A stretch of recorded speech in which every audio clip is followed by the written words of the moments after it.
Welcome back नाज़रीन, एक बार फिर से करते हैं आपको खुशामदीद मुस्कुराते सुबह। मैं हूं अर्सला ताहिर और हमें ब्रेक में ज्वाइन कर लिया है डॉक्टर इब्राहिम यूसुफ ने। अस्सलाम वालेकुम। वालेकुम अस्सलाम जी and welcome thank you once again. अच्छा, अभी आजकल अगर हम बात करें, अब जो बीमारियां वो कहते हैं ना, हर मौसम की अलग अलग बीमारियां।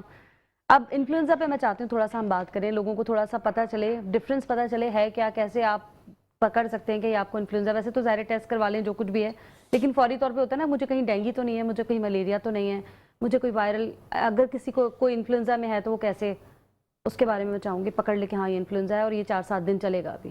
पहले तो बहुत शुक्रिया आपका मेट्रो न्यूज़ का और आपका कि आपने मुद्दू किया और ये छोटी से टॉपिक पे इतनी बड़ी डिस्कशन करते हैं आप लोग, और इसकी बड़ी लोगों को बड़ी अफादियत होती हैं।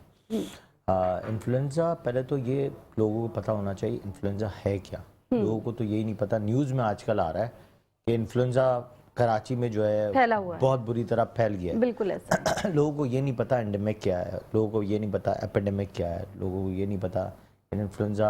लोग डर गए कि कोरोना की तो कोई किस्म नहीं हो गई है ये इन्फ्लुएंजा क्योंकि खबरें इस तरह से जा रही हैं। जो हर साल जो फ्लू आता है उसमें अलग अलग स्ट्रेन्स होती हैं, ठीक है। उसको कहते हैं जिसमें फ्लू, नज़ला, खांसी, गले में खराश, बुखार, कभी कभी सीने में नमूनिया हो जाना, और ये सब वायरल इलनेसेस हैं जो कुल कायनात मिला के उसको कहा जाता है इन्फ्लुएंजा। ठीक है। जैसे कोविड के सिम्टम्स को मिला मिलू के कहते थे कोविड वायरल फ्लू, वो जो बढ़ जाता था और लंग्स में जाके बहुत गाढ़ा गाढ़ा पस बना देता था। ठीक है। ऐसे ही इन्फ्लुएंजा जो है वो गाढ़ा गाढ़ा पस नहीं बनाता, मगर नज़ला, खांसी, ज़ुकाम, चेस्ट में दिक्कत होना, बॉडी एक होना, बुखार होना, ये सब एक इन्फ्लुएंजा का सिम्टम्स हैं। ठीक है। इन्फ्लुएंजा का वर्ड क्या है? एक फ्लू है, एक स्ट्रेन है वायरस की, ओके, जिसको हम कहते हैं, उसके एक वर्ड है इन्फ्लुएंजा। सही है। अब फ्लू लाइक इलनेस बहुत सारे हैं, स्वाइन फ्लू है, ईबीवी वायरस है, H1N1 है, बर्ड फ्लू है, ये सारे फ्लू लाइक इलनेस ही हैं, मगर इनकी स्ट्रेन्स में से एक स्ट्रेन्स इन्फ्लुएंजा। ठीक हो गया। इसको कहते हैं इन्फ्लुएंजा। दिक्कत क्या होती है? सबसे खतरनाक दिक्कत छोटे बच्चों में जब जाता है तो उसको निमोनिया के असरात होने ज़्यादा हो जाते हैं। ओके। उसमें ही कुछ बड़ों में भी जब अडल्टहुड में जाते हैं, 50-60 साल से ऊपर होते हैं और जिनकी इम्यूनिटी थोड़ी सी वीक होती है, या उस सिगरेट का इस्तेमाल या आजकल जो वेप का इस्तेमाल और ज़्यादा हो रहा है, उनमें वो असरात ज़्यादा आते हैं। अच्छा। क्योंकि वो लंग्स को वीक किए जाते हैं। आपको पता है सिगरेट के डब्बे पे एक चीज़ लिखी होती है, मजरे सेहत। मजरे सेहत का मतलब होता है वेप। तो ऑफ कोर्स वेप आपको कहते हैं कि 1 डिग्री सिगरेट के ऊपर है, इस पर सिर्फ ये लिखा हुआ नहीं है कि ये मुजरे सेहत है। Really? ये इट्स ए पॉइजन। ये आपके लंग्स को जाके इतना डैमेज करता है क्योंकि वो लिक्विड है, और लिक्विड आपके जो चेस्ट है, सीना है, या आपके जो रिस्पायरेटरी ट्रैक का पूरा जो मैकेनिज्म है उसको पूरा डिस्टर्ब कर देता है आगे जाके। ये शीशा वीशा सब उसी में आ रहा है? ऑफ कोर्स सारी चीज़ें उसी में ही। ओके। लेकिन ओकेजनली और डेली हाँ, रेगुलर बहुत फ़र्क है। हाँ, ओके। अब आप शीशा तो लोग ओकेजनली लेते हैं। जी बिल्कुल। चलने ठीक है, फैशन में आ गया, ओके। हाँ। उसको आप कहाँ आप उसको बहस बायज़े में पढ़ेंगे। हाँ। वेप उस सिगरेट से ज़्यादा भी खतरनाक है। लोग कहते हैं हमने इसका वेपराइजर कम कर दिया जी है, बिल्कुल बिल्कुल, हमने इसके लिक्विड को कम कर दिया है, मगर आप ये जो बेच रहे हैं वो भी बताते हैं इसमें कम नुकसान है, इसमें इतने नुकसान। जो बेच रहा है वो एक अंगूठा छाप है, उसको कोई नॉलेज नहीं है। वो स्मगलिंग का माल मंगा के अपनी दुकान में जो है, आपने देखा होगा कि एक जो पान वाले की दुकान, सिगरेट वाले की दुकान से ज़्यादा खूबसूरत दुकान जो है वेप की दुकान। जी मैं यही बोलने वाली थी, बड़ी खूबसूरत दुकान है। हम कुछ पढ़े लिखे लोग भी कर रहे हैं काम। पढ़े लिखे हैं, बेवकूफ़ बना रहे हैं, लेकिन पढ़े लिखे बेवकूफ़ बनाने वाले काम कर रहे हैं, कोई अक्लमंदी वाला काम नहीं कर रहे हैं। It's not a good thing कि आप इसको बेच रहे हैं और बड़ा खुला बेच रहे हैं। और गवर्नमेंट सबसे पहले तो इसको अलाउ कर रही है कि इसको खुलेआम बेचें, और उसकी दुकानें इतनी खूबसूरत बनाएं और उसको बेचें आप। उसके लिक्विड्स और they are very expensive. First तो आपकी हेल्थ इश्यूज सबसे ज़्यादा आएंगे आपके आगे। और जो जो वेप कर रहा है, इसके देखिए इनिशियली कभी आपको कोई नुकसानात नज़र नहीं आते, मगर नुकसानात लॉन्ग टर्म नुकसानात जो है आपको नज़र आते हैं आगे जाके। सही। फिर इन्फ्लुएंजा में सबसे ख़तरनाक चीज़ जो होती है वो साइनसेस होते हैं। साइनसेस जब ब्लॉक होते हैं वो बहुत लंबा चलते हैं, क्योंकि वो साइनस को ब्लॉक करते हैं तो आपको ऑक्सीजनेशन कम हो जाती है, प्लस साथ में फिर आपकी नींद उड़ जाती है। जब नींद उड़ती है, आपको पता है नींद का साइकिल अगर ख़राब होता है तो आपका पूरा हो जाता है, दिन, पूरा दिमाग, पूरी मेमोरी, पूरी बेचैनी, एंजाइटी, ये सब आपकी जो है नींद के ताल्लुक रखती है। बिल्कुल ऐसा ही है। तो नींद फिर ख़राब होती है तो ऑफ कोर्स वो आपकी सारी चीज़ें होती हैं। सबसे इम्पॉर्टेंट चीज़ ये है कि आप इसको डायग्नोस कैसे करते हैं। लोग कहते हैं कि डॉक्टर साहब इसका जैसे टेस्ट करा लें, हम टेस्ट करा लेते हैं। फर्स्ट तो कोई टेस्ट नहीं है इसका, एक्सेप्ट के बहुत एक्सपेंसिव एक टेस्ट आता है PCR, सही है, पॉलीमराइज चेन रिएक्शन जो है वो हम करा के देखते हैं, उससे पता चलता है कि विच इज़ एक्सपेंसिव आप कह रहे हैं। बहुत एक्सपेंसिव है, और सिर्फ वो 1-2 लेबॉर्ट्री में होता है, वो ज़्यादा लेबॉर्ट्रीज में भी नहीं होता। जैसे कोविड का टेस्ट वाज वेरी एक्सपेंसिव, ठीक है, आपने देखा होगा कितना एक्सपेंसिव टेस्ट होता था। तो आप इधर जाते थे तो भी एक्सपेंसिव, एयरपोर्ट जाओ तो कहीं भी जाए, हाँ। मतलब टिकट से ज़्यादा तो एक्सपेंसिव आपको पड़ता था कि ये टेस्ट करा के 3-3 जगह पे टेस्ट कराओ। पहले 24 आवर्स के पहले टेस्ट कराओ, फिर एयरपोर्ट पे कराओ, फिर उधर जाके कराओ, फिर उधर जाके वापस आके कराओ। तो ये आपकी टिकट जितना तो आपके टेस्ट पड़ते थे। ऐसा ही है। अल्लाह माफ़ करे कि वो चीज़ इस दुनिया से अभी ख़त्म तो नहीं हुई, मगर जो वैक्सीन्स ने जो काम किया है, रोल किया है, काफ़ी हद तक इसको कंट्रोल किया। और मैं कहता हूँ कि जो जो साइंस की रिसर्च ने इस पर काम किया है, नो डाउट अल्लाह का शुक्र है कि अल्लाह ताला ने उस कंडीशन में हमें इन चीज़ों से बचाया। लेकिन सबसे अफसोसनाक बात है कि हमारे बहुत सारे आगे पीछे जानने वाले लोगों के, हर किसी लोग कोविड में चले गए, हमसे जुदा हो गए। बिल्कुल ऐसा ही। और अल्लाह मियां उनको जन्नत फिरदौस आला मकाम दे, क्योंकि अल्लाह ताला ने कहा है कि जो बीमारी में इंतकाल कर जाता है उसको अल्लाह ताला जो है उसकी आसानियाँ भी करता है और उसके लिए जन्नत भी है। बिल्कुल ज़ाहिर है, अपने गुनाह कहते हैं माफ़ करा लेते हैं तकलीफ में। बिल्कुल ऐसा ही है। तो दूसरा हम इसको डायग्नोसिस की बात की। हाँ, अगर ये चीज़ अगर चेस्ट में आ जाती है तो उसको हम कहते हैं कि चेस्ट के लिए हम एक्सरे सबसे इम्पॉर्टेंट है, एक्सरे कराना बहुत इम्पॉर्टेंट ज़रूरी है, ठीक है। दूसरा एक बहुत इम्पॉर्टेंट चीज़ ये है कि लोग डिले बहुत करते हैं। एज ए पीडियाट्रिक कंसल्टेंट, मैंने तो अडल्ट की भी बात की, पीडियाट्रिक्स की भी बात की, लेकिन एज ए पीडियाट्रिक कंसल्टेंट मैंने देखा है कि लोग बहुत डिले करते हैं। लोग आम शाम छोटे मोटे डॉक्टर्स के पास जाके ये पहले इलाज करा रहे होते हैं। फर्स्ट तो इम्पॉर्टेंट बात यह है कि छोटा डॉक्टर इसका इलाज नहीं कर सकता, जनरल फिजिशियन इसका इलाज नहीं। ये क्लियर हो जाए, मेरे ख्याल है जोर दे दिया जाए इस पर।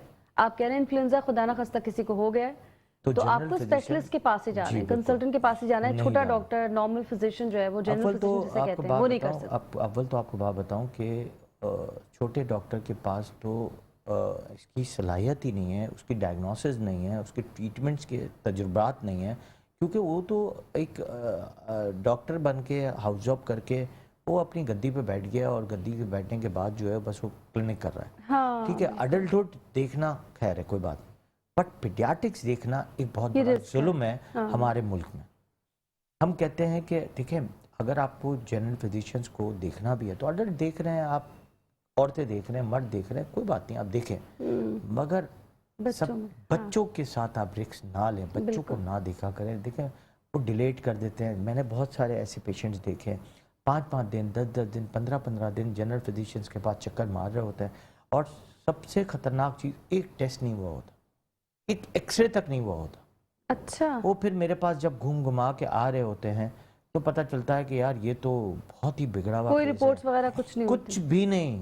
15-15 दिन गुजर जाते हैं फीवर को, चेस्ट को, और कोई टेस्ट नहीं, कुछ नहीं। टाइफाइड के इतने बड़े बड़े बुखार चल रहा है और कोई टेस्ट हाथ में नहीं होता। वो कहते हैं नहीं टेस्ट भी नहीं।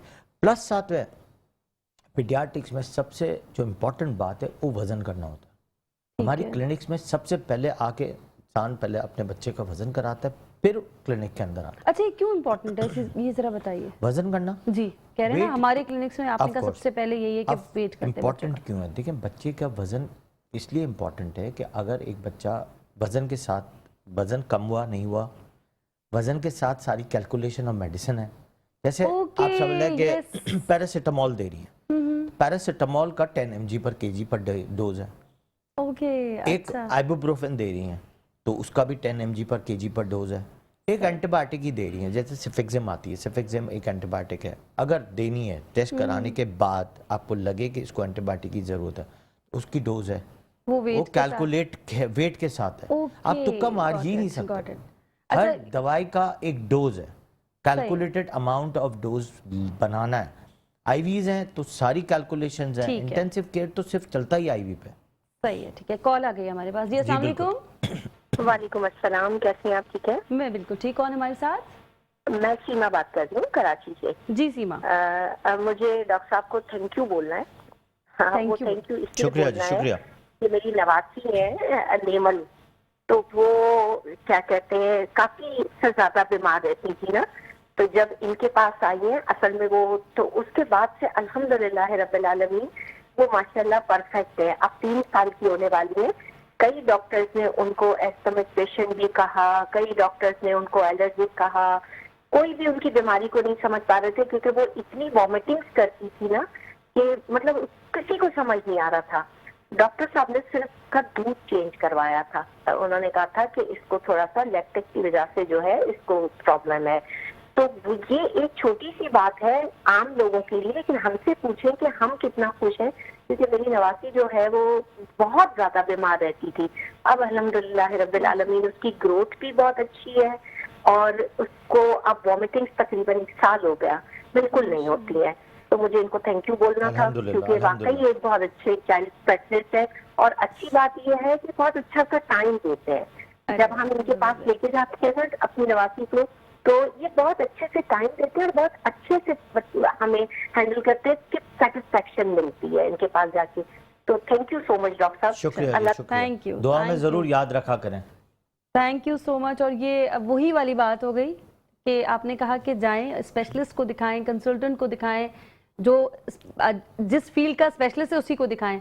आपके पास आई जो छोटा सा मसला था जो आपने फौरन से फिगर आउट कर लिया कि ये नहीं, मसला, फौरन से नहीं, मतलब देखो, जाहिर है उन्होंने एक उतना बात टाइम नहीं कही, लगा होगा ना जितना वो कह रही है। देना एक डॉक्टर की जिम्मेदारी है। हाँ, मतलब आप उसको पकड़ और सकते मैं थे, पूरी अगला नहीं कोशिश पकड़ करता सका। हूँ कि एक पेशेंट को आई टू आई कांटेक्ट करके इसकी पहले बात सुनूं, फिर अपने पेपर में लिखूं, उसके बाद इसको डिफरेंशियल डायग्नोसिस बना के दूं कि ये सिर्फ वॉमिटिंग्स का नहीं है कि इसको एलर्जी है या कफ रहती है, कॉन्स्टिपेशन के लिए भी यही है, एब्डोमिनल पेन के भी यही जो है, भी लूज स्टूल्स के लिए भी यही है, या हेल्थ इश्यूज के लिए भी यही है। आपको डिफरेंशियल डायग्नोसिस बनानी, डिफरेंशियल डायग्नोसिस में ये भी हो सकता है, ये भी हो सकता है, ये भी हो सकता है, ये भी हो सकता है। ये जनरल फिजिशियन इतना आपको टाइम कभी नहीं देगा। यही मैं यही तो कह तो रही हूँ। सबसे इंपॉर्टेंट चीज़ है आपको एक माइंड फिगर में, एक डॉक्टर के लिए एक स्पाइडर विंग्स होते हैं। स्पाइडर विंग्स जैसे एक डायग्नोसिस बनाई, जी। जैसे एलर्जी को बनाया। जी बिल्कुल बिल्कुल अब एलर्जी आपको देखना है कि यार एलर्जी है तो स्किन में भी हो सकती है, पेट में भी हो सकती है, बिल्कुल, हाँ। जिसके दूसरे जिस्म के दूसरे चीज़ों में भी हो सकती है। फिर आपको ये मतलब देखना एलर्जी है की कोई भी किस्म कि हो सकती स्पाइडर है। विंग्स में फूड से है, एनवायरनमेंट से है, इसको जेनेटिक से है, या किसी कपड़े से हो रही है। तो आपको पूरे स्पाइडर विंग्स बना के पेरेंट्स को गाइड करना होता है।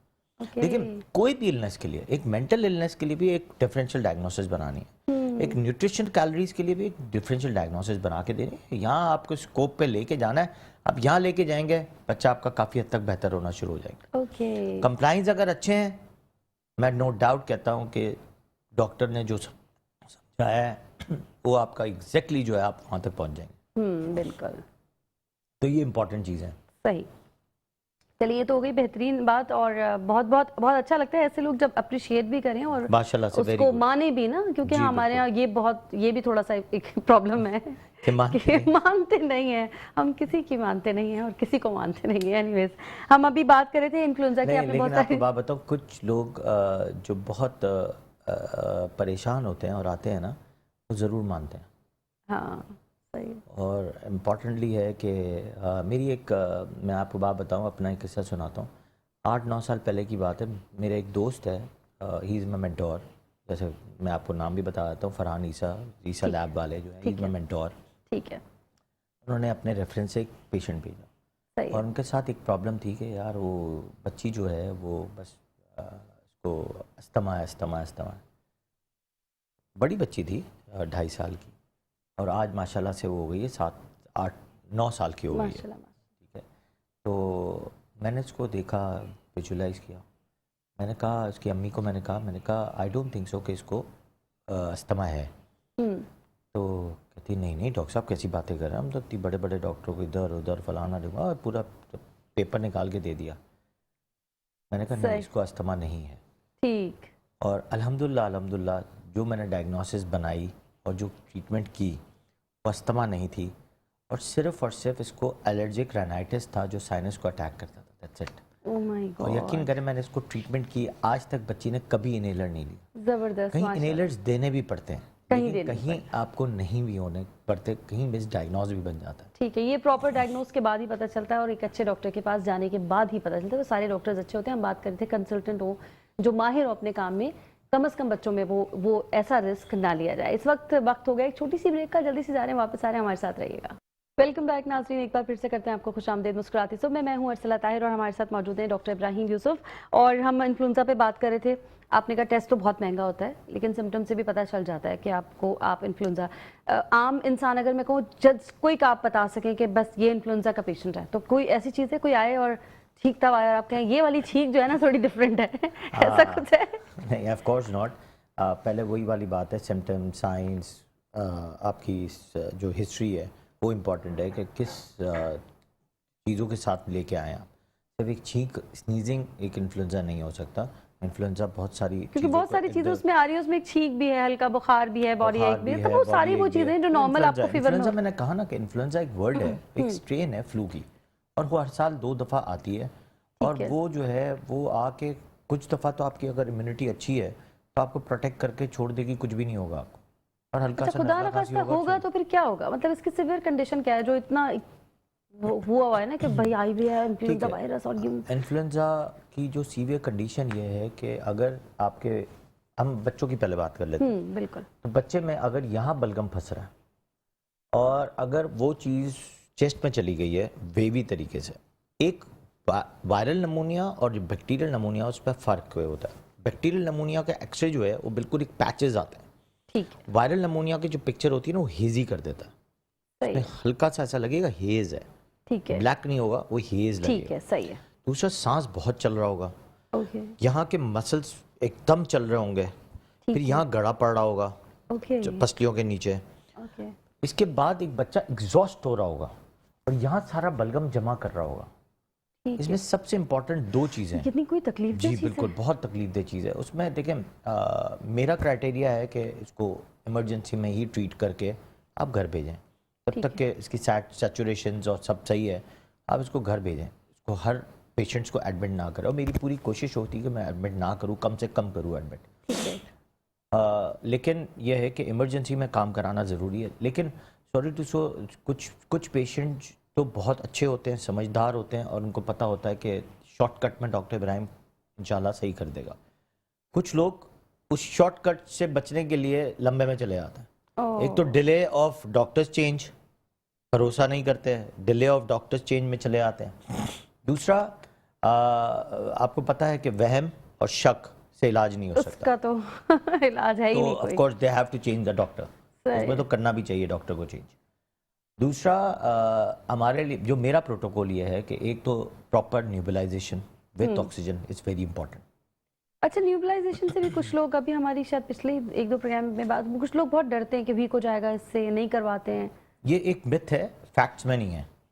तो प्रॉपर तरीके से न्यूबलाइजेशन में आपको एक न्यूबलाइजेशन, फिर हम इसकी भी बात कर लेते हैं। मैं जब आज से 15-16 साल पहले ट्रेनिंग करके आया सिंगापुर से, तो जब इंटेंसिव केयर की ट्रेनिंग करके आया, तो जब मैं उस ज़माने में न्यूबलाइजेशन लिखूँ ना, उस ज़माने में न्यूबलाइजेशन का रिवाज बहुत कम होता था। अच्छा। मशीन तो बहुत ही शादर और नादिर कहीं किसी के पास पड़ी हो तो पड़ी हो, वरना तो कहते थे पता नहीं ये कौन सी मशीन है, हॉस्पिटल में जाके न्यूबलाइज कराना और ये सारी चीज़ें। तो जब मैं लिखता था तो लोग बड़े परेशान हो जाते, पता नहीं कैसा अलर्ट डॉक्टर है। और आज वही हम पढ़ा के लोगों को पढ़ा के हमने हर घर में जो है नेबुलाइजेशन मशीन रखवा दी है। बिल्कुल, अभी तो होती अब है हर जगह, हर घर अब में लोगों का कॉन्सेप्ट चेंज हो गया है। अब कॉन्सेप्ट में यही है कि you have to keep a machine. ठीक है, लेकिन मोस्ट ऑफ द टाइम ये मशीन काम नहीं करती है, नहीं करती है। इतने हाई इंटेंसिव ऑफ म्यूकस पे काम नहीं करती है। ओके। पहले क्या करना होता है, इमरजेंसी में आप प्रॉपर तरीके से न्यूबलाइजेशन कराते हैं। कुछ न्यूबलाइजेशन के ड्रग्स हम बताते हैं कि कौन सी ड्रग्स इस्तेमाल करने, प्लस साथ में फिर सक्शन ज़रूरी। सबसे इम्पॉर्टेंट चीज़, छोटे बच्चे में अगर आपने सक्शन नहीं कराई तो आपका बच्चा कभी ठीक नहीं हो सकता। उसकी कोई दवाई नहीं है कि म्यूकस को मैं ट्राई कर दूं और उसको फेंक दूं। अगर बच्चा एडमिट होगा तो आपको मैं कहता हूं गारंटेड हर बच्चा इंटेंसिव केयर में सक्शन, नैब और स्टीम के बगैर ठीक नहीं हो सकता। मेडिसिन साइड्स में रख दें। अच्छा। तो ये सबसे इम्पॉर्टेंट चीज़ है। अब फर्ज करें अगर सक्शन ही नहीं हो रही और बलगम जमा होते जा रहा है। एक एग्जाम्पल लेते हैं कि एक पस आ जाता है किसी के हाथ में या कभी भी उंगली में, अगर आप इसको निकालते नहीं हैं तो क्या होगा, उंगली सूज जाएगी, बिल्कुल पक जाएगी, फिर बुखार होगा, फिर उसी जगह पे हॉट, टेंडर, रेड ये सब हो जाएगा, इतनी मोटी उंगली हो जाएगी। बिल्कुल। ये क्या कॉज करती है, ये कॉज ये करती है कि इन्फेक्शन है। यही बलगम हो जाता है। बलगम पहले वाइट होता है, फिर इसके बाद हल्का ग्रीन होता है, फिर डार्क ग्रीन होता है, फिर इसके बाद गाढ़ा हो जाता है, फिर और डार्क ग्रीन होता है, फिर बिल्कुल च्युइंगम की तरह हार्ड हो जाता है, वो अंदर चिपका हुआ होता है। अब इसमें छोटा सा प्लग भी होगा तो भी सांस की नाली में जाके बच्चे की सांस को ऐसे ऐसे करता रहेगा। बच्चा एग्जॉस्ट होगा, बच्चा फीड नहीं ले सकेगा, बच्चा बिल्कुल बीमार लगेगा। ये इम्पॉर्टेंट है, वही वाली बात, प्रॉपर लोगों के पास अगर आप जाते हैं ऑफ कोर्स वो आपको हेल्प भी करेंगे, और जो जिनके पास इमरजेंसी फैसिलिटीज़ हैं, जिनके पास प्रॉपर तरीके से एजुकेशन डिग्रीज़ हैं, ऑफ कोर्स नो डाउट वो आपको हेल्प भी करेंगे और प्रॉपर गाइड करेंगे। सही। प्रॉपर डिग्री वाले डॉक्टर्स के पास प्रॉपर जाएं। आपको नॉलेज होनी चाहिए कि हमें इस डॉक्टर के पास प्रॉपर तरीके से जाना। सही है। अच्छा, इसमें मेडिसिन कहाँ काम कर रही है? अगर ये मशीन से सकिंग वाला आप कह रहे हैं, सक कर लिया फिर ड्राई हो गया, जो कुछ भी मशीन से हो रहा है ना, नेबुलाइज कर लिया, अब जो मेडिसिन दे रहे हैं वो फिर किस तरह से काम कर रही है? अब मेडिसिन का रोल कितना है? हाँ। मैंने आपको कहा मेडिसिन का रोल 30% है, 70% इसका जी है। बिल्कुल 70%। तो क्योंकि जो घर में लोग करते थे बस खुद ही मंगा के एंटीबायोटिक देके ठीक कर दो, सब गलत। अब मैंने एंटीबायोटिक की तो बात ही नहीं की। इन्फ्लुएंजा क्या है? एक वायरस है। लोग एंटीबायोटिक पे एंटीबायोटिक, मैं देखता हूँ पर्चे 10 दिन बाद एक बच्चा आया 3 एंटीबायोटिक चेंज। मैं कहता हूँ भाई क्यों एंटीबायोटिक चेंज किए? फर्स्ट काम ही नहीं है आपने। अब उसका एक टेस्ट कराना है, अब उसको देखना है, अब उनको डिफरेंशिएट करके दिखाना है कि ये वायरल है या बैक्टीरियल है। ठीक तो हुआ नहीं, तो आपको कंप्लीट ब्लड काउंट जो सीबीसी नॉर्मल होता है और एक सीआरपी करा के देखना है, एक एक्सरे करा के देखना है। ये 3 टेस्ट आपको करा के सामने विजुलाइज करना है कि आया ये बैक्टीरियल है या वायरल है। अगर ये बैक्टीरियल है तो बैक्टीरियल के तरह ट्रीट करें। अगर सीआरपी बहुत हाई है या डब्ल्यूबीसी काउंट बहुत हाई हो गए या न्यूट्रोफिल्स बहुत हाई हो गए तो नो डाउट आप फिर देखें कि सिरप पे अगर काम नहीं करा तो आईवी पे लेके जाए, इंटरमस्कुलर पे लेके जाए एंटीबायोटिक्स को। अगर वायरल ही है और बैक्टीरियल नहीं है तो सिर्फ आपको एंटीवायरल देनी है और स्टेरॉइड्स देना है। अब लोग 2 चीज़ों से और भागते हैं। एंटीवायरल लोगों को पता नहीं है कि एंटीवायरल है क्या चीज़, जनरल फिजिशियंस को तो पता ही नहीं है ना, वो अवेलेबल है इन द मार्केट। ये तो शुक्र अल्लाह का कि ये अवेलेबल नहीं है मार्केट में, वरना तो लोग पानी की तरह उसको भी पीना शुरू कर दो। और उसके बहुत साइड इफेक्ट्स हैं अगर आपने बहुत ज़्यादा ले ली तो। इसी तरह स्टेरॉइड्स हैं, उसका बहुत बड़ा रोल है वायरस में। जैसे कोविड में सबसे पहले था ही डेक्सामेथासोन जो है वो लगाते थे, उससे चीज़ें बेहतर होती थी। हर इन्फ्लेमेटरी प्रोसेस के लिए स्टेरॉइड्स देना ज़रूरी है। ज़रूरी है। ओके। लोग इसमें भागते हैं, लोग आके क्वेश्चन मार्क वाला सवाल करते हैं। हाँ, डर जाते हैं। डर जाते हैं कि स्टेरॉइड्स दे रहे हैं। भाई स्टेरॉइड्स दे रहे हैं। 2 तरह के लोग हैं, एक डर जाते हैं, एक को आदत पड़ी हुई है। आदत नहीं पड़ी हुई, कुछ लोग भरोसा करते हैं। मैंने कहा ना, वहम और भरोसे का कोई इलाज नहीं है। कुछ लोगों को सवाल की आदत होती है, जब वो सवालात ज्यादा करते हैं, वहमीले सवालात करते हैं, तो मैं कहता हूँ वो कभी भी ड्रग्स काम नहीं करेंगे आप। सही है, ठीक। एक सुन्नत है कि अल्लाह ताला ने एक सुन्नत हुजूर अकरम सल्लल्लाहु अलैहि वसल्लम के थ्रू हमें सिखाई है और उसको फॉलो भी करनी चाहिए, जो हम भी करते हैं फॉलो, कि जब आप घर से निकलें किसी मौलिज के पास तो आप सुन्नत पढ़ के निकलें, 2 रकात नफिल हाजात पढ़ें, सही है। इसके बाद एक सदका दें, डॉक्टर के पास आएँ, उस पर बिलीव करें, उसकी दवाई लें, ऐसे ठीक हो जाएंगे। चाहे वो एक दवाई लिख के भेज दे आपको। वहम और भरोसा अगर नहीं है तो आप उस डॉक्टर के पास आने की जरूरत नहीं है। आपको तो इतनी लंबी चौड़ी लाइन में बैठने की जरूरत नहीं है। नहीं है। आपको सिर्फ मशवरा क्या लेना, मशवरे के लिए दूसरे डॉक्टर्स के पास चले जाएं। आपको ट्रीटमेंट कराने आया है तो आप ट्रीटमेंट कराएं, तो बिलीव करें, बिलीव करेंगे तो ऑटोमेटिकली आपका बच्चा ठीक हो जाए। बिल्कुल सही बात है। जैसे कि अभी कॉल आई थी हमारे पास, ये बड़ा ज़रूरी है लेकिन हम इसको बहुत हल्का ले लेते हैं। अच्छा, यही वजह है जो जल्दी जल्दी लोग डॉक्टर चेंज करते हैं। बहुत डॉक्टर चेंज करते हैं वहम की वजह से।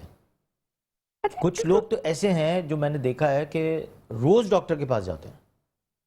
दे have a plenty of time and plenty of energy to waste for ये सारी चीजों को वेस्ट करने। हमारे अगर आप पेशेंट से पूछो उसको 4-5 दिन में कुछ नजर नहीं आता, इसलिए वो चला जाता है डॉक्टर। नहीं, मैंने तो देखा बहुत सारे लोग तो एक दिन छोड़ के रोज, मतलब डेली बेसिस पे मैंने देखा है कि ये तो डॉक्टर के पास जा रहे होते हैं। वो चेक करने जा रहे हैं कौन अच्छा डॉक्टर है।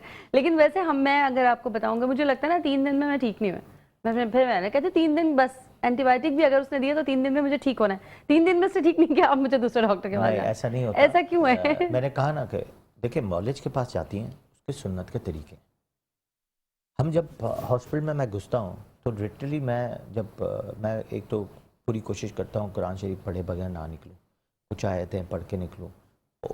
और क्लिनिक में अपनी ऑफिस में बैठने से पहले कुछ मैं कुरानी आयत पढ़ के बैठता हूँ और दुआ भी करता हूँ कि अल्लाह मुझसे किसी का नुकसान ना हो, फ़ायदा हो जाए। मेरी आंखों में वो ताकत दे कि मैं डायग्नोसिस बना सकूँ, वो ज़बान में पावर दे कि मैं जो बोलूँ वो अल्लाह ताला उसको भरोसा ले, वो कान से बीमारी सुन सकूँ जो कोई सुन ना सकता हो। हाँ, बिल्कुल सही। वो हाथ दे के हाथ लगाने के साथ या कलम से लिखने के साथ शिफा देते। ये अल्लाह ताला से ये हर डॉक्टर को दुआ करनी चाहिए और दुआ देख के आदमी को इलाज करना चाहिए। बिल्कुल सबसे इम्पोर्टेंट दुआएं हैं ये।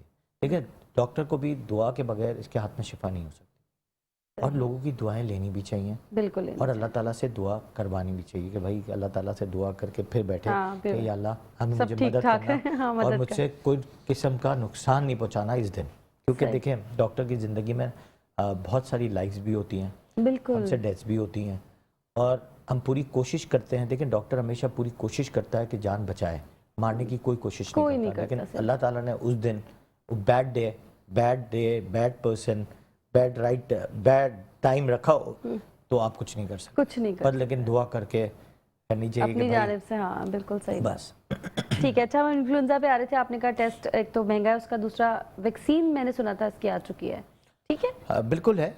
फ्लू की वैक्सीन आती है और बहुत कारामद भी है, लेकिन वो एक स्ट्रेन पे काम करती है।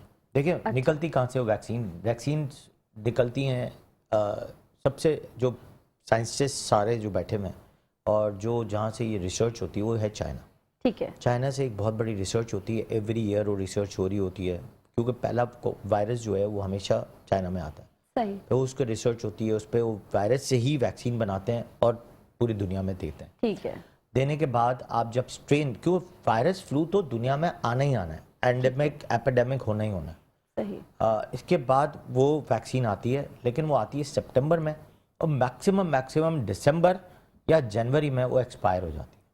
सही। इसके बाद इसकी कोई अफादियत नहीं है हमारी बॉडी में, फिर वो नेक्स्ट ईयर दूसरी वैक्सीन आएगी। ओके। तो ये हमेशा कोशिश करनी चाहिए कि अगर आप लगवा रहे हैं तो सितंबर से पहले या अक्टूबर में आप उसको लगवा लें, फ्लू होने से पहले। ठीक हो गया, सितंबर से पहले ही, फ्लू होने से पहले लगवा लें। इस पर मैं थोड़ा सा एक सवाल और है, लेकिन हम यहाँ करेंगे डॉक्टर साहब से ब्रेक के बाद। आपने कहीं नहीं जाना, रहना हमारे साथ। खुश आमदेद मुस्कुराती सुबह में मैं हूँ अर्सला ताहिर और डॉक्टर इब्राहिम से हम पूछ रहे थे वैक्सीन के हवाले से। आपने कहा सितंबर से पहले लगवा लें या सितंबर में आती है वैक्सीन। ठीक है। दुनिया में हर जगह सितंबर में फ्लू होने से पहले आती है। ठीक है। सितंबर अक्टूबर में लगवा लेनी चाहिए। सही। मैक्सिमम उसकी जो टाइम है वो जनवरी तक वो फिनिश हो जाती है। वैसे तो अभी आजकल जो आई हुई थी वो मार्केट से ख़त्म भी हो गई। ओके। और बहुत शॉर्ट मकदार में आती है हमारे मुल्क में तो, और वो लग भी गई, ख़त्म भी हो गई और फ्लू चल भी गया सबको। यही मैं कहने वाली थी। तो फ्लू की वैक्सीन फ्लू तो आप 6 महीने के बच्चे को आप स्टार्ट कर सकते हैं। अच्छा। फ्लू की वैक्सीन जो है, और जो फर्स्ट पीडियाट्रिक एज में जो है वो फर्स्ट ईयर जो पहले साल लगती हैं वो 2 लगती हैं फॉर 30 डेज अपार्ट, एक लगाई फिर 30 डेज। अडल्ट में वो सिंगल शॉट लगता है और वो हर साल लगता है। बच्चों में जो पहले साल 2 लगी फिर हर साल एक लगेगी, लेकिन इससे काफ़ी समझ लो 60%। देखिए, वैक्सीन हमेशा 65% प्रोटेक्शन ज़रूर देता है, और अगर जो बाकी प्रोटेक्शन नहीं भी देता तो आपको इतना हाई ग्रेड इन्फेक्शन की तरफ नहीं पहुंचा, नहीं लेके जाता। तो ट्राइड के आपको जल्द से जल्द आप जितना, अब तो वैक्सीन का टाइम ही खत्म हो गया, अब तो नवंबर आ गया, अभी भी जिसको फ्लू नहीं हुआ है अगर फ्लू की वैक्सीन मिलती है तो ज़रूर लगवाएं, इट्स वेरी इंपॉर्टेंट। और अगर हो गया है तो लगाने की ज़रूरत नहीं है। और नेक्स्ट ईयर फिर सितंबर या अक्टूबर में स्टार्ट में ही लगवा लें तो ज़्यादा बेटर है। हर किस्म के फ्लू के लिए ये जो अलग अलग वो आपने नाम देखें स्ट्रेन्स डिपेंड करता है कि कौन सी स्ट्रेन का वैक्सीन आया है, वी डोंट नो। अच्छा, वो किसी को नहीं तो पता फिर ये होता। कैसे, हमें कैसे पता चलेगा कि आम इंसान जो को? इन्फ्लुएंजा है, मैंने कहा ना पहले वो चाइना में आता है, वही एंडेमिक होके एपिडेमिक होके यही जो है वो हमारे दुनिया में फैल रहा होता है और लोगों को ट्रैवलिंग से फैलता ही है, कंटेजियस है, ठीक है। इन्फ्लुएंजा हमेशा कंटेजियस होता है, किसी को भी किसी से लग सकता है। सही। तो जब ये आता है तो उसी स्ट्रेन्स की वैक्सीन बनाई जाती है। अब कई दफ़ा जैसे हम लोग डॉक्टर्स हैं, हमें नहीं पता होता कि हमें कौन सी वैक्सीन लगानी चाहिए। वैक्सीन तो एक ही आती है, हम जब वो वैक्सीन अपने प्रोटेक्शन के लिए लगाते हैं, लेकिन दूसरे स्ट्रेन्स के भी जो इन्फेक्शन आ रहे होते हैं, ऑफ कोर्स वो वैक्सीन काफ़ी हद तक काम करती है, मगर वो ज़्यादा काम करेगी 40% लेकिन जो उस स्ट्रेन पे जो स्ट्रेन्स की वैक्सीन लगाई गई है, जो इस साल आई है, उसके लिए काम करेगी वो 65%, मगर तब भी आपके हाई ग्रेड इन्फेक्शन की तरफ वो नहीं पहुंचाएगी। अच्छा, सही है, सही। अच्छा, ये हर साल लगवाना है, इसका कोई साइड इफेक्ट नहीं होते? आप कह रहे हैं हर साल लगवाना? वैक्सीन आपको प्रोटेक्ट करती है। देखिए आप साइड इफेक्ट क्या होंगे, आप बचपन से तो पहले पैदा हुई तो BCG लगाई, सही है, पोलो पिलाया, ठीक है, 6 वीक्स 10 वीक्स 14 वीक्स अपने डिप्थीरिया, पर्ट्यूसिस, टेटनस, वो जैसे सब कुछ हो गया, खत्म हो गया ना, हेपेटाइटिस बी, हिप, वो तो सब खत्म हो गया। खत्म नहीं हो गया, आप वो वैक्सीन लगवा के ही बड़ी हुई हैं आप। अच्छा, टिल इसको योर तरह से एज ऑफ 5 इयर्स आपने वो वैक्सीन लगाई है, ओके, ठीक है।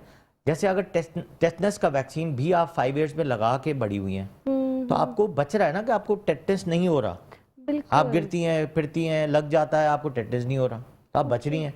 चिकन पॉक्स से आप बच गई, स्मॉल पॉक्स दुनिया में खत्म हो गया, मीजल्स लगा लिया, मीजल्स आपको होगा मगर कम दर्जे में होगा, अगर हो गया तो सही बच गई ना आप। बिल्कुल। हिब इन्फ्लुएंजा जो है, ये इम्यूनोफिलस इन्फ्लुएंजा एक वायरस है, वो आप बचपन से लगा के बड़ी हुई हैं, इस पे आपको हिब नहीं हो रहा। हेपेटाइटिस बी है, आपको नहीं हो रहा। हेपेटाइटिस सी और ए की वैक्सीन नहीं आती है, इसलिए हमें हो भी जाता है, ठीक है। इसकी वैक्सीन क्यों नहीं आ रही वैसे? इसकी वैक्सीन अभी पाइपलाइंस में है, अल्लाह करे कि हमारे साइंटिस्ट और इस पे रिसर्च करें और इस पे मलेरिया की वैक्सीन पाइपलाइन में है, वो भी आनी है इंशाल्लाह। मलेरिया, डेंगू, इन सब की आ जाएंगी, अल्लाह करे कि ये सारी वैक्सीन, क्यों ये सारे वायरसेस हैं, वायरसेस की वैक्सीन होती हैं, ठीक है। दूसरा टाइफाइड है, लेकिन टाइफाइड की वैक्सीन लगा लेते हैं तो आपको टाइफाइड होता तो होके निकल जाता है या होता नहीं है। तो ऐसी बहुत सारी बीमारियां, जैसे आपकी चीज़ें, बहुत सारी चीज़ें नहीं होती हैं आपको वैक्सीन से। इसी तरह इन्फ्लुएंजा वैक्सीन है, कोविड की वैक्सीन आई, आपने लगाई, बिल्कुल है, हाँ, उस वक्त नहीं सोचा किसी ने कि लेकिन उस वक्त एक लोग कुछ किस्म के थे जिन्होंने उस वक्त भी ये सोचा। याद आ गया। अभी भी हमारे मुल्क में लोग हैं, अभी पोलियो की कैंपेन चल रही है, अभी भी हमारे मुल्क में एक वाहिद मुल्क बच गया है, तो आज भी स्ट्रेन्स कराची में मौजूद हैं पोलियो की, आज भी पोलियो की कैंपेन होती है। क्यों होनी चाहिए? पोलियो दुनिया में से एरेडिकेट हो गया है, पोलियो की वैक्सीन कोई नहीं लगा रहा है, ओरल पोलियो कहीं नहीं है, इंटरमस्कुलर पोलियो वैक्सीन हम लगा रहे होते हैं। क्यों हम लगाए ओरल पोलियो दें? लेकिन देना इसलिए ज़रूरी है, इसलिए मैंडेटरी है, क्योंकि अभी तक हमारे दिल और दिमाग ने इसको एक्सेप्ट नहीं किया कि पोलियो का जो वैक्सीन है वो हमारे जेनेटिक्स को ख़राब करता है। तो 1800 कुछ से आप सेंचुरी से सोचेंगे, अगर पाकिस्तान की एक रेशो सोचें कि 1974 से पोलियो की कैंपेन स्टार्ट हुई है और 74 या 72 से, I don't know the exact date, but वहाँ से कैंपेन स्टार्ट हुई है। और salute to Pakistan pediatric association, extended programs of immunization, हमारी गवर्नमेंट, वहाँ से ये और स्पेशली रोटरी जो एंड ऑफ पोलियो पे काम कर रहा है। अगर फर्ज करें कि फर्स्ट ऑफ ऑल पोलियो अगर दिमाग में हो कि वो जेनेटिक्स को ख़राब करता है, इनफर्टिलिटी करता है, बच्चे पैदा नहीं होंगे, तो आप ये सोचें कि ये कहाँ की सोच है? ये सोच है नॉर्दर्न एरियाज़ की। और आज उस 1974 में आबादी शायद हमारी मुल्क की आबादी थी गिन लें, और पोलियो पिलाते पिलाते पिलाते पिलाते आज की आबादी, आप खुद जज कर लेंगे कितनी हो गई है। तो इनफर्टिलिटी हुई और फर्टाइल हो गए तो ज्यादा बच्चे पैदा होना शुरू हो गए। तो of course the concept of कैसे कैसे समझाएंगे? ऑफ कोर्स दिमाग खोलें, सर इसको खोलें। मिथ्स को आप खत्म करने की, आप वही वाली बात है, लास्ट टाइम भी हमने बात की, उससे पहले भी एक बात की कि मिथ्स एंड फैक्ट्स की बात करें। फैक्ट्स की बात करें, मिथ्स क्या है? Myths is nothing. मिथ्स तो हमारी दिमाग में सोच है, सिर्फ सोच वहम है है। बस, वहम। वहम और भरोसा नहीं है तो आप कुछ भी नहीं कर सकते। कुछ देखिए भी यही नहीं वाली कर बात है, आज भी पोलियो हमारे शहर कराची में बिल्कुल स्ट्रेन मिला आ है। चुकी जी, है, बिल्कुल बिल्कुल और बिल्कुल अभी भी है। कैंपेन चल रही है। बिल्कुल मतलब हम थक गए बोल हम बोल के। पाकिस्तान पीडियाट्रिक एसोसिएशन के पोलियो वर्कर्स डॉक्टर्स, को आने दे, हम थक चुके हैं। पाकिस्तान पीडियाट्रिक एसोसिएशन के डॉक्टर्स इतने परेशान हैं पूरे ऑल ओवर पाकिस्तान कि यार ये स्ट्रेन खत्म क्यों नहीं हो क्यों रही। नहीं हो रही? सही बात। मतलब इतना पोलियो पिलाने के बाद, इतने पोलियो पे खर्चा करने के बाद, इतनी डोनेशन के बाद आज तक पोलियो हम वहीं के वहीं खड़े हैं। एक पोलियो स्ट्रेन पे 500 पेशेंट अफेक्टेड हो सकते हैं। ओह माय अब आप सोचें कितनी जिद्दोजहद है, और आप आज तक वही सोच में पड़े हुए हैं कि यहाँ से और यहाँ से कि नहीं ये माने। इनफर्टिलिटी करता है। सही। ये यहूदी की चाल है। भाई यहूदी की चाल है, ठीक है, लेकिन आप तो बच रहे हैं, हाँ, एक बीमारी से बच रहे हैं। बहुत बड़ी बीमारी से बच रहे हैं। पोलियो ला इलाज मर्ज है। अगर आपने ये सोच लिया कि पोलियो को ट्रीट नहीं कर सकते हैं तो ये आपकी गलत फहमी है। पोलियो अगर आपके जिस्म में आ गया आपके बच्चों को, फिर वो ठीक वो नहीं। सारी जिंदगी इरिवर्सिबल जो है वो मफलूज है, उसका टांग या हाथ पैरालाइज हो जाता है और वो कभी काम का नहीं होता। बिल्कुल ऐसा ही है, बिल्कुल ऐसा ही है। अच्छा, एलर्जी, अभी हम वैक्सीन की बात कर रहे थे। एलर्जीज जितने भी किस्म की हों, एक ही वैक्सीन होती है या हर एलर्जी की अलग अलग वैक्सीन होती है? Allergy is totally different, flu is totally different. हाँ, मैं तो वैक्सीन की तरफ आई एक्चुअली। वैक्सीन, एलर्जी की कोई वैक्सीन नहीं होती, एलर्जी की ट्रीटमेंट्स होती मैंने सुना है कोई वैक्सीन भी आ गई है। है। इम्यून तो थेरेपीज होती हैं, अच्छा। उसकी वैक्सीन नहीं होती। देखो लोगों की जो पता नहीं, concept है मुझे ना, बताया कि इस्लामाबाद में जाएं, कोई एक इदारा है वहां पे आपको। नहीं वो वैक्सीन नहीं होती, इम्यूनोथेरेपी होती है। अच्छा, ठीक है, फर्स्ट वो आपका टेस्ट करते हैं, ठीक है, पहले वो निकालते हैं आईजी लेवल कितना है आपका, सही है, ईएसआर कितना है आपका, ठीक है। इज़ोनोफिल्स कितने हैं आपके। ओके, फिर वो आपके निकालते हैं टेस्ट, ब्लड से सैंपल्स लेते हैं, फिर वो देखते हैं कि आपको फूड से एलर्जी है, एनवायरनमेंट से एलर्जी है, या आपको किसी ड्रग से एलर्जी है। वो आपको निकाल के देते हैं।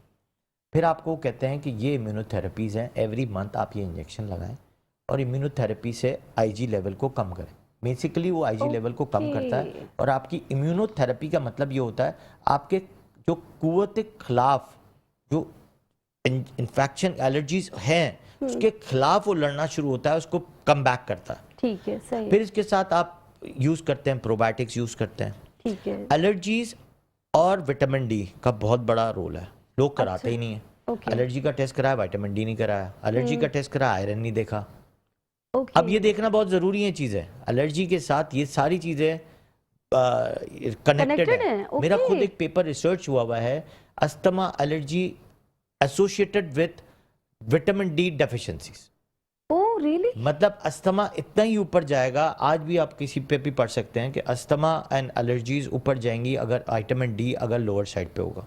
विटामिन डी का चैनल चलता है मैग्नीशियम से, कैल्शियम से, और हमारा रेटिकुलोसाइट से चलता है आयरन का फैक्टर। ठीक है, तो विटामिन डी का चैनल अगर सही नहीं है और उसके साथ दूसरे फैक्टर्स आप नहीं दे रहे हैं तो आपका विटामिन डी भी ठीक नहीं होगा और आपका अस्थमा एलर्जीज भी ठीक नहीं होंगी और रिपीटेडली नमूनियाज होंगे। यानी वही बात Newborns होगी में- डॉक्टर साहब, सॉरी टू ब्रेक, मतलब कि आपको एक, सबसे पहले तो आपको एक सेहतमंद इंसान होना है, जी, आपका बिल्कुल। आयरन पूरा हो, आपका विटामिन डी पूरा हो, आपका कैल्शियम पूरा हो, है ना? डेफिनेट। ये सबसे इंपॉर्टेंट बात तो यही होगी न्यू मुझे लगा। बॉर्न्स में सबसे खतरनाक चीज होती है, जो न्यू बॉर्न ज्यादातर एडमिट होते हैं उनकी ज्यादातर मैंने देखा है उनकी माँ का हीमोग्लोबिन कम होता है, आयरन कम होता है, या फिर उनका विटामिन डी बहुत लैक होता है। वो बच्चा रिपीटेडली अस्थमा एलर्जीज नमूनियाज के साथ आपको रिपीटेडली प्रेजेंट करेगा और आपने जहां वो ठीक करना शुरू किया आपकी इम्यूनिटी बूस्टर्स हो जाएंगे। साथ में आप प्रोबायोटिक्स का इस्तेमाल करें, लोगों को पता ही नहीं है प्रोबायोटिक्स होते क्या हैं। हाँ बिल्कुल, बताइए। प्रोबायोटिक्स आपकी बॉडी के अंदर इम्यूनिटी डेवलप करता है, ठीक है, आपको बीमार होने से बचाता है, आपके अंदर अच्छे बैक्टीरियाज, वायरस और फंगस और पैरासाइट्स डेवलप करता है जो आपके अंदर होते हैं, उसको और मजबूत करता है। हम मोस्टली क्या करते हैं, हम प्रीबायोटिक्स लेते नहीं हैं तो प्रोबायोटिक्स सही ऑक्सीजनेटेड नहीं मिलता। प्रीबायोटिक्स क्या है? वेजिटेबल्स। हम वेजिटेबल्स कितना खाते हैं? कम खाते हैं। अगर कोई वेजिटेबल्स ही खा रहा है तो प्रोटीन्स नहीं लेता, हाँ यही कोई है, प्रोटीन लेता है तो फैट नहीं लेता। फैट नहीं लेता तो कार्ब नहीं लेता। तो आपको मिक्स होके सारी चीजें लेनी है, ज्यादा भी नहीं लेनी, मिनिमम भी नहीं लेनी, आपको मीडियम तरीके से Standard सारी एक जो level है, चीजें बिल्कुल। लेनी है। खुद ब खुद आपकी इम्यूनिटी डेवलप्ड होगी। लोग कहते हैं प्रोबायोटिक्स चले हम बाहर की चीजें नहीं, बाहर का दवाई के तौर पे नहीं लेते, तो कहाँ मिलती है? सबसे इम्पोर्टेंट चीज योगर्ट। आप घर में योगर्ट बनाएं और वो खाएं, और वो योगर्ट में 100% प्रोबायोटिक्स है, साथ में आप वेजिटेबल्स खाएं, अच्छा, ये प्रीबायोटिक्स। बात आपने पहले भी कहा था, घर में बनाएं, ये बड़ा घर में इस पे बनाएं। जोर देते हैं आप। क्योंकि देखें बाहर का तो ये नहीं पता कि इसकी क्या क्वालिटी है, ठीक है। और जो जो पैकेट्स वाले आते हैं, पैकेट्स वाला में जिसमें मलाई नहीं है, वो दूध नहीं है और वो दही भी नहीं है, तो चल, पैकेट्स तो आप छोड़ दें। वो उसके तो अंदर प्रिजर्वेटिव्स भी हैं। हाँ। इसमें अंदर बहुत सारे ऐसे प्रिजर्वेटिव्स मिलाते हैं, जैसे THBQ है, वो आपकी बॉडी के अंदर हेल्थ को, मैकेनिज्म को खराब करता है। यानी ये किसी काम के नहीं है। कोई किसी काम के नहीं, जीरो। ओह माय ये गॉड, जितने टेट्रा पैक्स ट्रेंड हो गया है। टेट्रा पैक्स हैं, टेट्रा पैक के जो योगर्ट्स हैं, टेट्रा पैक्स दूध हैं, ये कोई काम के नहीं, मिल्क भी? कोई काम के नहीं। मिल्क होता ही नहीं है, मिल्क का एक्सपायरी 1 महीने की एक्सपायरी हो सकती है, आप सोचें, हो ही नहीं वो सकती। पैक है ना, बिल्कुल ये तो वही सील वाली है। चीज है जो आप चाय में जो टेस्टर मिलाते हैं, वो अलग चीज है, व्हाइटनर। व्हाइटनर में समझ लें मिल्क अलग सप्लीमेंट्स है। डाल दिए। लेकिन उसपे तो मिल्क लिखा होता है, व्हाइटनर पे व्हाइटनर लिखा होता नहीं, है। मिल्क नहीं लिखा होता, मिल्क पे तो इनके ऊपर पूरा एक कोर्ट केस बन चुका है। अब आप देखें कि दूध पे वो दूध लिखा हुआ नहीं होता, अगर आप पढ़ेंगी तो अब आप लिखा होगा उस पे तो केस हो चुका, सारी चीजें हो चुकी कि मिल्क इसके अंदर कुछ नहीं है, उसके अंदर एडिशनल सप्लीमेंट्स है और कुछ नहीं है। कुछ नहीं, कुछ ब्रांड पे दूध लिखा नहीं है कि ये मिल्क है और ये टी व्हाइटनर है, नहीं ऐसे नहीं लिखा नहीं, है। नहीं, दूध नहीं है, वो दूध नहीं मान सकते, कोई नहीं मानता। और लोगों को पता है, ये रिसर्च है कि ये दूध नहीं है। Oh my marketing God, agencies इसको दूध की तरह प्रेजेंट करती, मार्केटिंग एजेंसी को कुछ भी बेच हमें सकती कोई है। ताकत नहीं मिल रही, हम जो पैकेट का मिल्क नहीं, हम जो ताकत वाली चीजें कुछ नहीं है, सिर्फ हमें एक्स्ट्रा एडिशनली सप्लीमेंट्स मिल रहे हैं उस कुछ तो जो होगा पानी उसमें। में, उस वाइट वाले पानी में सब मिल रहा है, उसको आप तो- दूध नहीं बोल सकते। दूध प्रॉपर दूध की दुकान पे मिलता है, जो गारंटी वो जो वाला इतना दूध पानी हो। डालता है। नहीं देखें, वो आपको वो देखना है। पानी में देखिए, मिल्क डालता हर है दूध थोड़ा वाला, सा। देखिए हर दूध वाला पानी नहीं डालता। अच्छा, आपके अगर प्रॉपर दूध वाले हैं तो आप देखेंगे, दूध वाले अगर आप बाड़े से ले रहे हैं या कहीं ऐसी जगह से ले रहे हैं, वहाँ दूध प्रॉपर मिलता है। हम मलाई भी बनती है, उस मलाई में बहुत हिफाजत होती है, उसमें आप मक्खन बना सकते हैं घर पे, ओह माय उसमें आप दही बना सकते हैं घर में, मतलब और क्या चाहिए। सही। लेकिन उसके लिए हमारी औरतों को टाइम चाहिए, उनको अम्मा उनको के इस पास अब फोन टाइम से नहीं। फ्री होना पड़ेगा, अम्मा उनको के पास ड्रामों से फ्री होना पड़ेगा, ये भी है। और पुराने वक्तों की तरह जाना पड़ेगा कि मसाला भी खुद बनाएं, प्रिजर्वेटिव्स वाले मसाले ना लें। सारी अम्मियां आपसे डब्बे, नाराज हो जाएंगी। जैसे डब्बे जो लेते हैं उसमें सब में MSG, मोनोसोडियम ग्लूकोनेट और THBQ मिलाया जाता है, और ये सबसे खतरनाक होती है। आजकल ये एलर्जीज, ये आपने एलर्जी की बात की, एलर्जीज क्यों फैलती हैं? इसीलिए allergy is due to because of this preservatives. ये सारे जो शेल्फ लाइफ बढ़ाते हैं प्रिजर्वेटिव्स हैं, जिसमें पूरे जो सॉल्ट मिलाया जाता है, जो टेस्ट बड को यहाँ से डेवलप करते हैं, इनका ये सारी नुकसान होते हैं। और कि ये जो नुकसान हमें हो रहा है वो इसीलिए तो हो रहा है। क्यों इतना एलर्जीज बढ़ गई हैं? बढ़ी इसीलिए कि हम हमारे सारे इसी फूड पर आ चुके हैं। इसी फूड पे आ गए। हम डब्बे के मसाले लेते हैं, हम ताज़े मसाले लेके बना के और खुद इसके मसाले बनाए ना, लेकिन उसके लिए वही बात है, टाइम मैनेजमेंट। हाँ। टाइम हमारे पास नहीं। उफ, बहुत ही खुशी, मैं तो बहुत ज्यादा सैड हो गई थी, थोड़ी देर के लिए चली गई। अच्छा, जो मैंने रात को शेक पिया था वो सब नकली था। ऑफ कोर्स मैं सोचे जा रही हूँ इस बार, मेरा सारा दिमाग उस शेक पे चल रहा नहीं, है। शेक में आपने जो फ्रूट मिलाया वो सही था, वो सही था बस। बस बाकी आपने वाइट वाला पानी पिया। शुक्र है आपने ये नहीं और कहा कुछ कि वो फ्रूट भी जो है ना इस वाली दुकान से लेना। अब देखिए फ्रूट की भी इस अगर वाले बात जो करें, है अगर इंजेक्शन फ्रूट की लगाया। भी बात करें दुनिया में फ्रूट की, अब देखिए एक ज़माने में फ्रूट क्या होता था, ऑर्गेनिक होता था, अब अनऑर्गेनिक है। सारा आपको मटेरियल मिलता है इनऑर्गेनिक। उफ, दवाइयों पे फ्रूट्स बन रहे होते हैं, सही। ठीक है, केमिकल से फ्रूट बन रहे होते हैं। तो ऑफ कोर्स ये सारी जो चीज़ें हैं वो आगे जाके हमें ये प्रॉब्लम ही क्रिएट कर रही हैं। पुराने वक्तों के ज़माने के लोगों की हड्डियां देखें, मजबूती देखें, बीमारियां हाँ, देखें, कुछ नहीं थी। ये अब तो देखें आप, और जो पुराने वक्तों के ज़माने के जो गाँव में या इधर उधर रहते थे, जो सारी चीज़ें चलते थे फिरते थे, वो अगर फ़र्ज़ करें 50 साल की उम्र में उनका बेटा अमीर हो गया, उन्होंने घर ले लिया, उन्होंने सारी चीज़ें प्रिजर्वेटिव्स वाली लेना शुरू की, गाड़ियों में ट्रैवल, उनकी जो है 10 साल में ही जो है तबीयत, हाँ। तबीयत भी तो यार, खराब हो गई, तबीयतें खराब डॉक्टर के हैं। पास भी ज़्यादा जाना शुरू हुए। वो कहेंगे बिल्कुल। यार 50 साल तक तो मैं गाँव में गया ही रहता था और मैं तो डॉक्टर के पास गया ही नहीं कभी, बिल्कुल मुझे सही तो है, कोई बीमारी नहीं होती थी, और यहाँ आके जो है सिर्फ मैं बीमार होता हूँ। बिल्कुल सही है, तो बिल्कुल सही है, दिस जबरदस्त। Is the reason because of unhealthy conditions of our sleep, unhealthiness of our, Food का भी हम सारा चलते बहुत- नहीं है, हाँ, बिल्कुल। रूट्स, Lifestyle एक्सरसाइज, पूरा। लाइफस्टाइल, ठीक। फूड, सारी चीजें हमने गड़बड़ कर दी हैं। बिल्कुल सही है। Thank you so very much doctor Ibrahim, और बहुत अच्छी गुफ्तगू रही शुक्रिया। आज भी आपसे।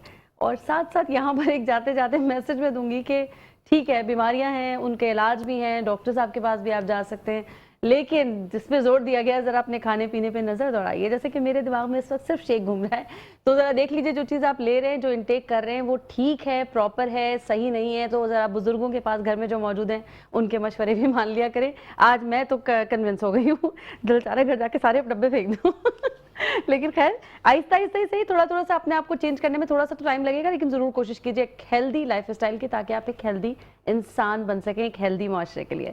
कल भी ज़िंदगी सेहत हालात ने दिया साथ, तो आपसे यहीं पर होगी मुलाकात। तब तक के लिए अल्लाह हाफ़िज़, टाटा एंड बाय बाय।